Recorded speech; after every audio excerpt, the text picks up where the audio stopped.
Things we do for pets. Entertaining pet anecdotes. Everybody has a favorite hilarious pet story. This episode is a collection of real-life stories from members of the Wave community. We've laughed together over tales as varied as Adventures in Babysitting, The Great Imposter, The Cow Parade, The Bandit Who Lost His Pants, and the Tortoiseshell Tag Team. This is the first time that these personal stories have been published. The best kind of scoop. We hope you enjoy them. Things we do for pets by wavepets.ca. Whenever the topic of funny pet stories comes up, everybody wants to jump right in and tell their own. Whether it's the one that got away or that LOL YouTube video, we sure love to laugh at our pets. So for this episode of our podcast series, we decided to tickle your funny bone with a few of our favorite stories from our own Wave community of pet lovers. They are all personal, authentic, and just too funny not to share.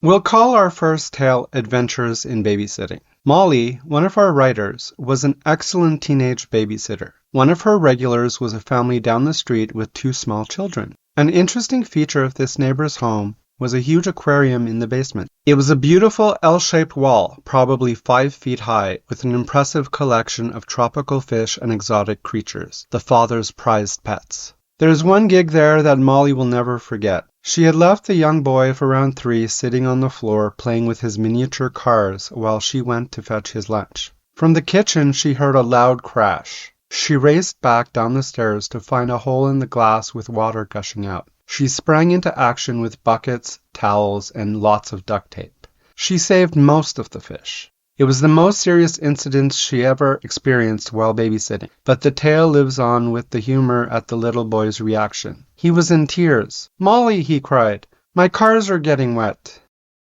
My second story is about the Great Imposter. After one of our sales reps completed her university degree, she decided to move to Montreal. With a roommate, she rented a small 3-story walk-up apartment. One of those buildings with the distinctive circular wrought iron staircase at the front and a rickety metal fire escape staircase at the back. Although there were raccoons and squirrels in the attic space, pets were not allowed. Despite that, soon enough they adopted a kitten. Everything was fine until Snow White went missing. Obviously, they could not call the landlord or even put up missing signs. After 4 days of frantic searching, they heard faint meows coming from the ceiling. Kitty was alive, but Kitty was stuck. The girls called around until they found someone who could help. FYI, the fire department was not helpful. "Call us back when the cat is dead, then we can come." Sheesh. They finally hired a Mr. Fix-It who cut a very small hole in the ceiling tile. When he held up a piece of ham, a small gray paw reached out and snatched it. The girls were stunned. "It's not even our cat." Now they could call the landlord. They hid all traces of cat ownership before the landlord arrived with his tools. He sawed a bigger hole in the tile and pulled out a very hungry little ball of gray fur. The girls held back their laughter. It was their own white cat covered in soot from the attic. He agreed that they could keep her if they could find the owner. That was the day that Snow White became Grisabella and the girls became law-abiding tenants. Next up, the Cow Parade. Our producer can barely stop laughing while telling the tale of Galen, his sister's feisty little Jack Russell Terrier. The dog was a gift from a farmer friend who could no longer keep him. You see, Galen was a working terrier. He excelled at his job of herding the cattle into and out of the paddock. One day, the farmer received a call from a friend. "Are your cows okay?" The farmer looked out over the empty pasture. They were definitely not okay. They were gone.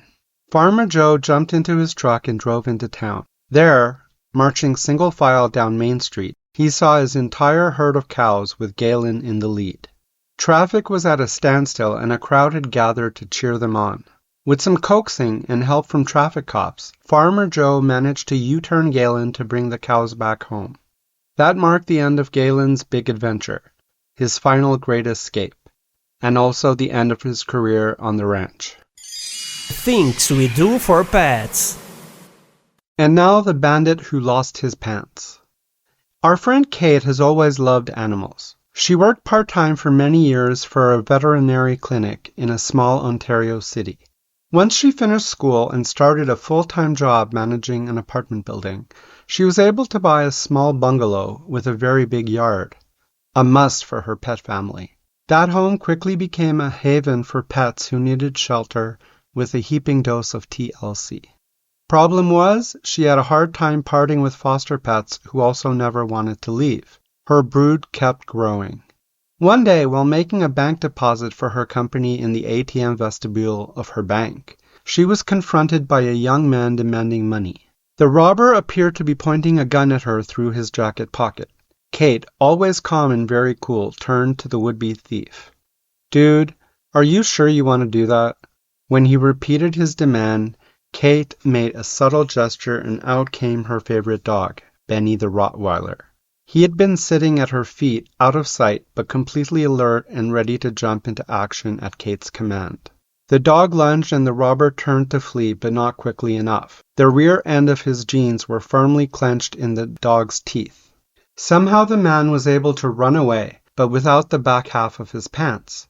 He might have thought he had got away with the attempted crime until the police showed up at his home to arrest him. Benny had the young man's wallet. The tricky Tortoiseshell Tag Team. This caper is another spin on the landlord-tenant relationship. Until now, we did not realize we had so many rule breakers. Our colleague, who shall remain nameless for reasons that you will soon understand, is another extreme pet lover. She has 5 cats. She has a soft spot for the tortoiseshell, that beautifully patchwork mix of dark brown, cream-colored, and ginger fur. When she first moved into her apartment, she only had 2 cats, which was the maximum number of pets allowed. So she started out honest.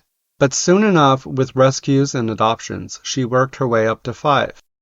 One day she received a call from her superintendent that he required emergency access to her apartment. Unable to leave work, she had no choice but to grant access. By the time she got home, she had worked herself into a panic. She expected to be confronted by an angry landlord ready to immediately evict her for having so many cats.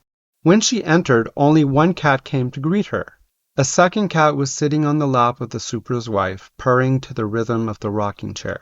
"Your cats are so beautiful," gushed the landlady. "They must be twins. I can barely tell them apart." Our friend responded that they were both from the same litter, which was true. 2 of her cats were. "I hope you don't mind," the lady continued. "I put out a little saucer of milk for them. They seem so thirsty. I thought I'd keep them company while Ray fixes your ceiling." Our friend realized that the other cats were hiding under the bed.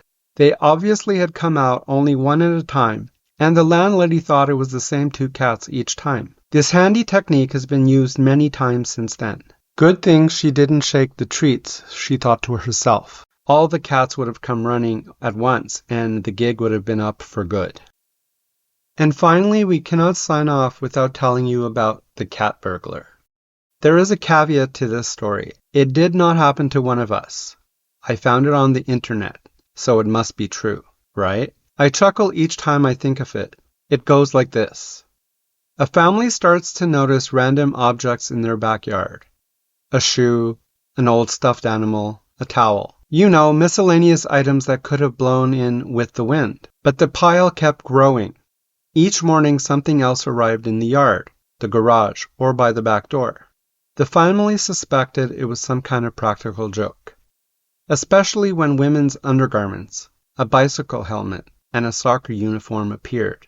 They decided to set up a surveillance camera and voila, there goes their cat out for a jaunt each night, coming home with something new. Busted! The next day, the family placed all the items on a makeshift clothesline on their front lawn. Beside it, a sign that read, "Our cat is a kleptomaniac. Please help yourself to your belongings." So that's it for today. Gotta go count my cows. Thanks for listening. For articles and related links, please visit wavepets.ca.